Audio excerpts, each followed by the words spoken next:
사랑하는 믿음의 형제자매 여러분, 이 땅에 하나님의 통치를 가져오는 예수님의 사역은 그분의 세례에서 시작되었습니다.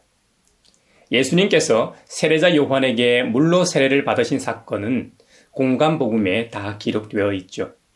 예수님이 세례를 받으시고 이 물에서 나오실 때 하늘이 열리고 성령 하나님이 비둘기같이 예수님 위에 머무셨고 하나님께서 인정하시는 소리가 들려왔습니다. 잘 알려진 대로 이후 광야에서 마귀에게 심을 받으시고 본격적으로 공생애를 시작하십니다.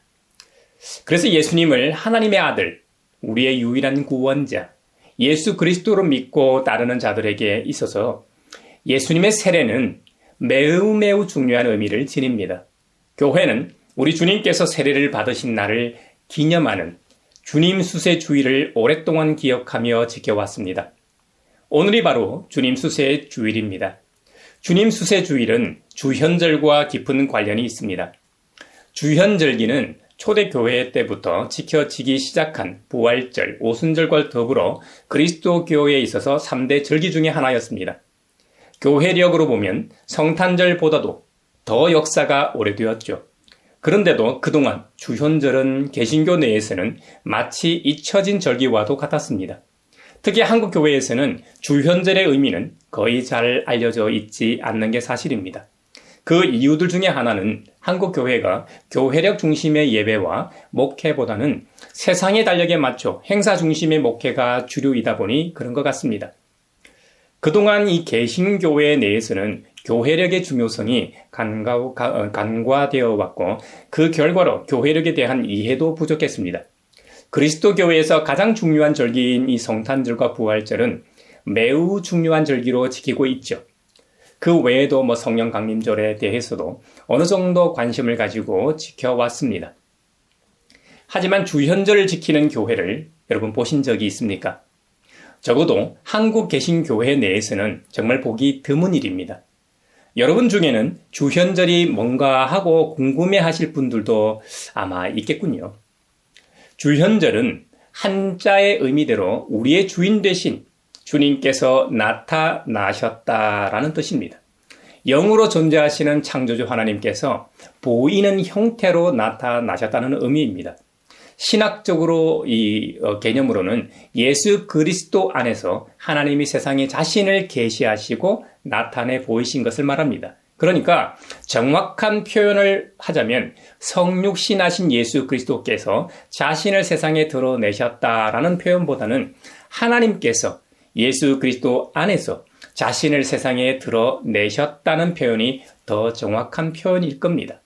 그런 신학적인 의미를 염두에 두고 일반적으로는 예수 그리스도께서 온 세상에 자신이 구원자이심을 공식적으로 드러내신 사건을 기념하는 절기로 기억하시면 됩니다. 우리가 잠시 주현절의 의미를 생각해 보았는데요.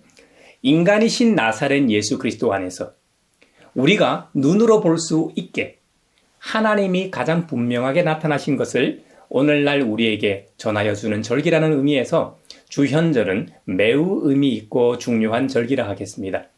오늘날 개신교회에서는 주현절이라는 이름으로 지키고 있고 가톨릭에서는 주님 공현 대축일, 성공회에서는 공현 대축일, 정교회에서는 신현 축일로 지키고 있습니다.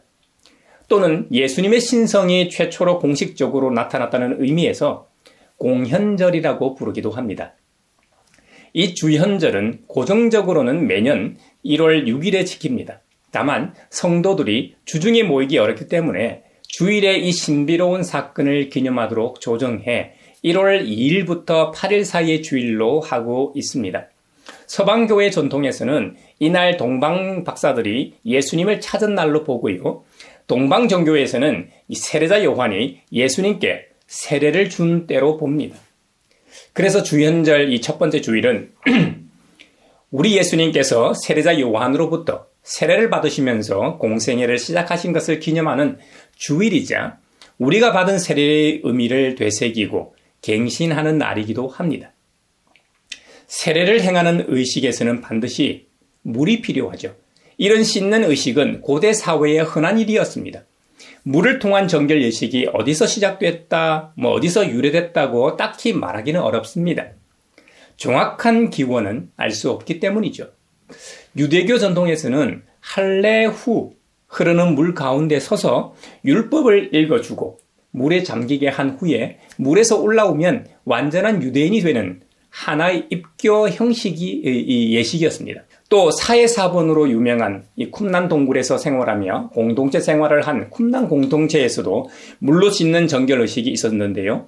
이들은 집단 거주지에 모여 살며 공동 식사를 하고 정해진 시간에 함께 기도하고 성경을 연구한 것으로 알려져 있습니다. 이 쿰난 공동체는 에세네파 중에서 사회 근처 쿰난 지역에 산 사람들이었습니다. 세례자 요한도 에세네파의 일원으로서 광야에서 생활했기 때문에 쿰난 공동체의 이런 정결 예식을 너무도 잘 알았을 겁니다. 하지만 이 쿰난 공동체의 정결 예식과 세례자 요한의 정결 예식인 물세례와는 확연한 차이가 있습니다. 쿰난 공동체의 정결 예식은 일종의 입회 의식이자 반복적으로 시행된 이 반면에 세례자 요한의 세례는 단 한 번 일회적으로 받는 일종의 회심 사건이자 다가올 하나님 나라의 종말론적 구원에 대한 약속을 포함하고 있다는 점에서 큰 차이가 있습니다. 자, 그렇다면 성경에 물과 관련된 중요한 사건들을 한번 봅시다. 가장 먼저 창세기에 기록된 이야기일 겁니다. 창세기 1장 1절 2절에 보면 어떻게 나옵니까? 태초에 하나님이 천지를 창조하셨다. 땅이 혼돈하고 공허하며 어둠이 깊음 위에 있고 하나님의 영은 물 위에 움직이고 계셨다. 여기서는 무질서와 혼돈의 상태에서 생명이 태동하는 기초가 되었습니다. 자연인이었던 우리가 세례를 통해 그리스도와 연합하게 되고 성령 하나님을 통해 새로운 피조물로 태어나는 사건의 원형적 모습을 볼 수 있죠. 두 번째는 창세기 6장에 나오는 노아의 홍수에서 물을 볼 수 있습니다. 창조주 하나님께서 지으신 피조물, 특히 하나님의 형상을 닮은 인간들에게 실망하시고 온 세상을 물로 심판하실 때 노아의 가족은 방주를 통해 물 위에서 구원을 받았었죠. 베드로전서 3장에서는 이 사건을 직접적으로 세례의 모형이라고 설명하고 있습니다. 그 영들은 옛적에 노아가 방주를 지을 동안에 곧 하나님께서 아직 참고 기다리실 때에 순종하지 않던 자들을 말하는 것입니다. 그 방주에 들어가 물에서 구원받은 사람은 겨우 8사람밖에 없었습니다. 그 물은 지금 여러분을 구원하는 세례를 미리 보여준 것입니다. 세례는 육체의 더러움을 씻어내는 것이 아니라 예수 그리스도의 부활을 힘입어서 선한 양심이 하나님께 응답하는 것입니다 하고 기록하고 있죠.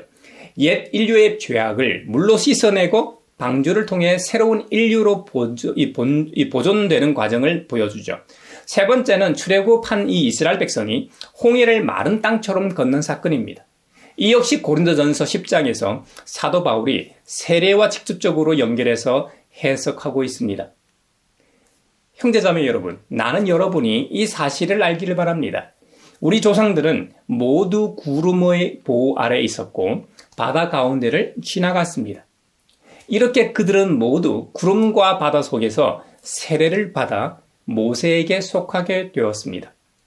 이건 종살이하던 과거 이집트에서의 생활과 완전한 이 단절과 하나님의 백성이라는 새로운 신분을 상징합니다. 네 번째로 레위기에 보면 부정한 것에 접촉했거나 질병이 있는 자는 반드시 물로 몸을 씻어야 진영 안으로 들어올 수 있는 규정이 있습니다. 물이 물리적인 더러움뿐만 아니라 영적인 부정함을 씻어내는 도구임을 명시하고 있죠. 이는 세례의 죄 씻음과 연결된다고 할 수 있습니다.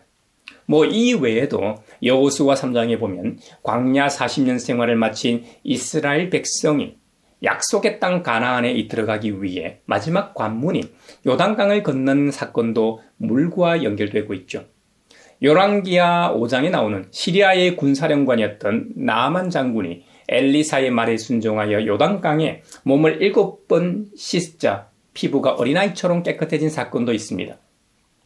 비록 이방인이라 할지라도 하나님 말씀에 순종하여 물에 잠길 때 그 존재가 근본적으로 변화되고 회복될 수 있음을 보여주는 강력한 예표입니다. 이 이야기들을 관통하는 공통점은 물에 잠기는 것은 옛자의 죽음을 의미합니다. 물에서 나오는 것은 하나님 안에서 새로운 시작을 의미합니다. 예수님은 자신의 공생애를 세례자 요한으로부터 물 세례를 받으며 시작하셨습니다. 그리고 부활하신 후에는 마태복음 마지막 절에 언급하시는 것처럼 여러분 기억하세요? 제자들에게 너희는 가서 모든 민족을 제자로 삼아서 아버지와 아들과 성령의 이름으로 세례를 주고 내가 너희에게 명령한 모든 것을 그들에게 가르쳐 지키게 하여라. 보아라, 내가 세상 끝날까지 항상 너희와 함께 있을 것이다 하고 말씀하시며 당부하셨습니다. 이때부터 세례는 모든 그리스도 교회의 전통이 되었습니다. 세례는 회개와 죄사함, 하나님과의 언약적인 관계의 표징이었습니다. 그리고 믿음의 공동체에 속하는 입교의 의미를 가지게 되었습니다. 그러나 우리가 여기서 하나 더 짚고 넘어가야 합니다. 예수님께서 세례자 요한으로부터 받으신 세례와 현재 우리가 교회 공동체에서 받는 세례가 다르다는 점입니다. 가장 큰 차이는 오늘날 세계 모든 그리스도 교회에서 행하는 세례는 성부와 성자와 성령의 이름으로 행해진다는 점입니다. 세례는 성령의 인재 사건입니다. 예수님의 죽음과 연결되어 있다는 점입니다. 사도 바울은 바울 서신에서 여러 차례 세례를 예수 그리스도와 연결해 언급하고 있습니다. 로마 교회에 있는 이 믿음의 형제자매들에게 보낸 서신에서도 세례를 받는다는 것은 바로 그 의미를 설명하고 있습니다. 세례를 받음으로 예수님과 하나가 되고 예수님과 함께 죽었다가 다시 새 생명으로 살아난다는 겁니다. 할렐루야. 갈라디아서 3장에서는 세례를 예수님과 연합하여 하나 되는 것으로 언급합니다.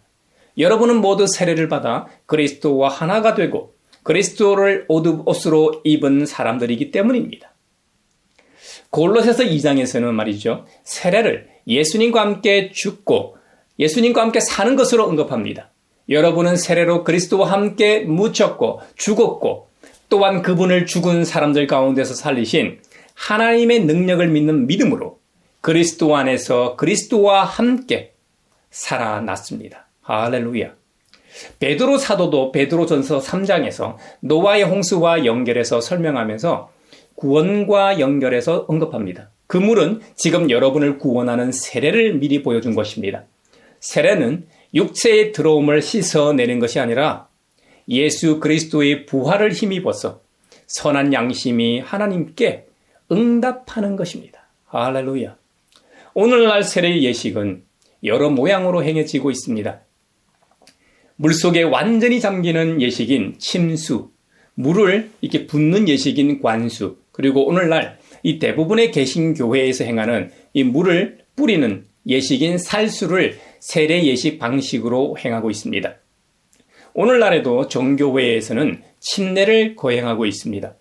이 세례 후보자, 즉 예비 신자를 물에 잠기게 했다가 나오게 하는 침례를 고수하고 있죠. 한국 종교회에 가보신 분은 제단 앞에 세례대가 보이지 않는 것을 알 수 있습니다. 침례 전통을 유지하는 종교회에는 제단 옆에 이 십자가 형태로 바닥을 깊이 파고 십자가 발치에서 계단으로 내려와 십자가 중앙에서 침례를 행한 후 십자가 위로 걸어 올라감으로써 침례 예식을 마칩니다. 요즘은 유튜브로도 볼 수 있으니까 여러분 기회가 되면 한번 보십시오. 개신교 중에서도 침례교는 교단명에서도 알 수 있듯이 침례 방식으로 세례 예식을 거행하고 있습니다. 어느 게 더 좋다 할 수는 없습니다. 교단 특성이나 교회의 상황에 따라 적절하게 사용하면 됩니다. 모두 세례의 본질을 훼손시키지는 않습니다. 본 교회가 소속된 교단인 대한예수교 장로회 통합교단의 경우는 물을 3번 뿌리거나 흐르는 물에 담그는 방식으로 주로 사용하고 있습니다.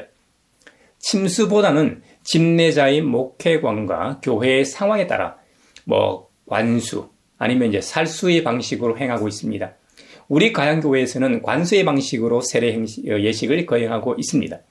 어떤 방식으로 거행하든 성부, 성자, 성령의 이름으로 세례를 받은 모든 그리스도인들은 세례를 통하여 우리의 허물을 씻으시고 우리의 죄를 용서하신 주님의 은혜를 감사로 기억하고 주님과 함께 죽고 주님과 함께 하나님 나라의 방식으로 세상을 살아가는 것이 세례의 참 의미라 하겠습니다. 그런 그리스도인이 하나님께서 택하시고 마음으로 기뻐하시는 사람임을 기억합시다. 이사야 선지자는 이사야 42장에서 종의 노래에서 이렇게 노래하고 있습니다.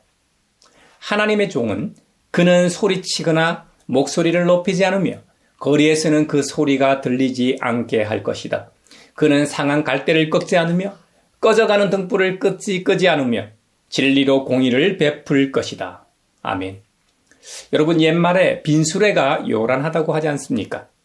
누가복음 11장 예수님의 비유에 보면 두 사람이 기도하러 성전에 올라가는데 한 사람은 바리새인이고 다른 한 사람은 세리였습니다. 바리새인은 서서 따로 기도하며 자신의 의를 드러내기 시작합니다. 그리고 같이 기도하고 있는 이 세리와 비교하며 자신의 우월함을, 자신의 잘남을 하나님 앞에 강조합니다.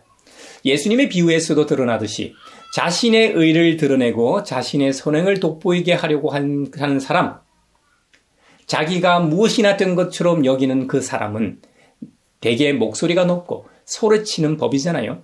반면 이사야 42장에 의하면 이 땅에 태어나기도 전에 하나님께서 세상의 빛으로 삼으신 사람은 오히려 그 세상 사람들로부터 침뱉음과 모욕을 당합니다.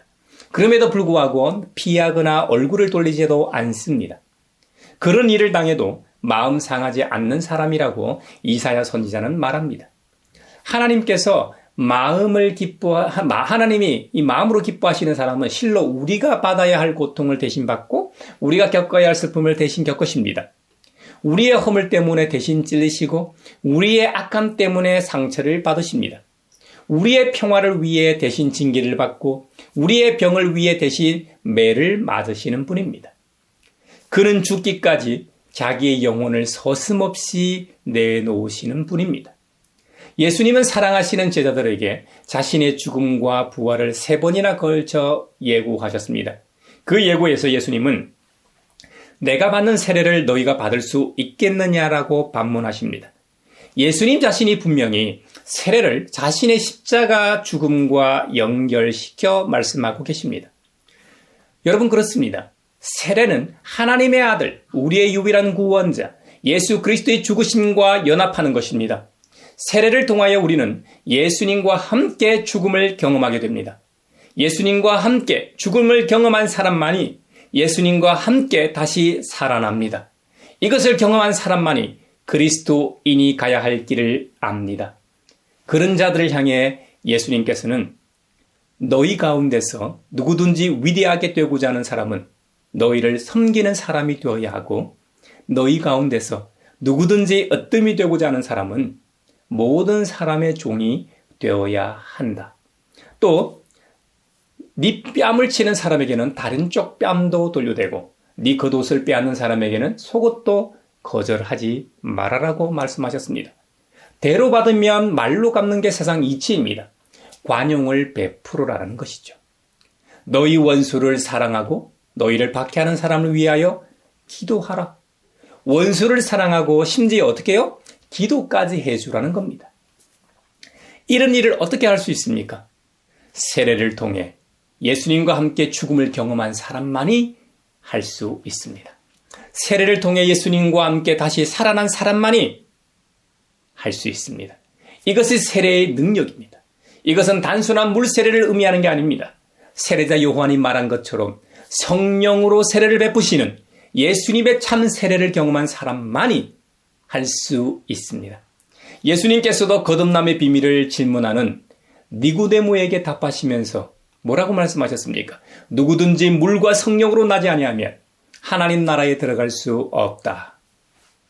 세례가 단순히 그리스도인 개개인의 회개와 죄사함과 입교의 표징으로 그치는 것이 아님을 성경은 말씀하고 있습니다. 그리스도인들이 살아가는 세상과 연결되어 있습니다. 사회적 소명이라고 할까요? 여러분 중에는 죄 없는 예수님이 왜 우리처럼 세례자 요한에게 죄를 용서받게 하는 회개의 세례, 물 세례를 받으셨는지 궁금할지도 모르겠습니다. 이에 대해 예수님께서 직접 말씀하신 바 있습니다. 이렇게 하여 우리가 모든 의를 이루는 것이 옳습니다. 예수님이 이루고자 하신 모든 의는 무엇일까요? 여기서 말하는 의가 세상의 질서, 윤리, 도덕적인 의나 세상이 정해놓은 의를 의미하는 것이라면 의를 이루는 길은 메시아이신 예수님이 세례자 요한에게 회개와 죄사함의 의미를 지닌 물세례를 받지 않는 것입니다. 회개할 필요도 용서받아야 할 죄도 없는 예수님이기 때문이죠. 그런데도 왜 굳이 우리가 받아야 할 그 세례를 받으셨을까요? 회개와 죄사함을 필요로 하는 자기 백성과 자신을 전적으로 동일시하셨기 때문입니다. 예수님은 그리스도시지만 자신을 같은 인간 조건 안에 두심으로써 인간이 되신 하나님만이 인간을 구원할 수 있다는 것을 보여주신 것이죠. 예수님은 분명히 죄가 없으시지만 죄사함의 세례를 받으심으로 모든 죄인들에게 구원의 희망이 되셨습니다. 회개해야 할 모든 사람에게 새로운 삶을 시작할 기회와 용기를 주신 겁니다. 그러므로 성부, 성자, 성령의 이름으로 세례를 받은 그리스도인은 누구나 세례를 통하여 이미 한번 그리스도와 함께 죽었습니다. 세례는 단 한 번 일회적인 것이 사건입니다. 또 재세례를 받을 필요도 없습니다. 우리가 세례를 통하여 예수님과 함께 죽었다고 해서 우리가 회개와 죄사함이 더 이상 필요 없는 의로운 존재가 된 것이 아닙니다. 세례받은 그리스도인도 여전히 죄인이고 회개하고 죄사함을 받아야 합니다. 그런 의미에서 세례는 세례받은 그리스도인은 다시는 죄를 짓지 않는다는 징표가 아니라 우리의 죄와 허물을 끊임없이 용서하시는 하나님의 사랑의 확정인 것이죠. 할렐루야. 여러 차례 언급했지만 세례를 통해 그리스도와 연합하는 것은 예수님과 함께 십자가에서 죽는 것을 의미합니다. 또한 예수님의 부활과 함께 다시 사는 것을 의미합니다. 여기에는 차별이 없습니다. 그래서 교회 안에서는 모두가 평등한 법입니다.